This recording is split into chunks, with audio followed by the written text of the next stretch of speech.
তোমাদের সবাইকে তো আগের ভিডিওতেই বললাম যে দোল পূর্ণিমার দিনকে নিরামিষ খাওয়া হয়েছিল, আর হোলির দিন দুপুরবেলা কী কী লাঞ্চের মেনু হয়েছিল সেটাও দেখিয়েছি ভিডিওতে।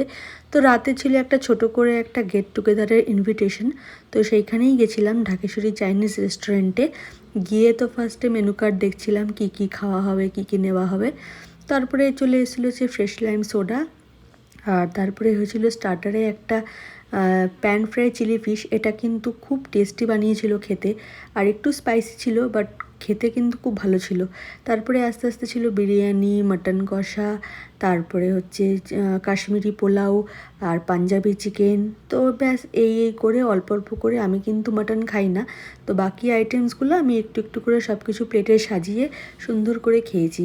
আর তোমরা জানিও যে তোমরা কিন্তু কমেন্ট করে জানিও যে হোলির দিনকে রাতে বা দুপুরে লাঞ্চ ডিনারের মেনু তোমাদের কী কী ছিল স্পেশাল, আর কে কোথায় গেলে কিভাবে হোলি সেলিব্রেট করলে।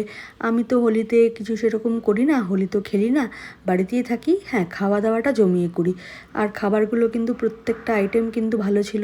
স্পেশালি মাটন কষাটা যে খেয়েছে সে কিন্তু বলল খুব ভালো ছিল। আর এই পাঞ্জাবি চিকেনটার সাথে না এই কাশ্মীরি পোলাওটা খেতে খুব ভালো লাগছিল।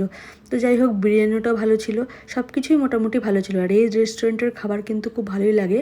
তো এই যে আমার প্লেট অল্প অল্প করে সব সাজিয়ে নিয়েছি, ফ্রাইড রাইস, বিরিয়ানি, তারপরে এখানে পাঞ্জাবি চিকেন, একদম অল্প অল্প করে সব কিছু টেস্ট করেছি আমি। তো ব্যাস এইভাবেই কাটালাম আমি হোলির দিনটা, পুরোটা দিন।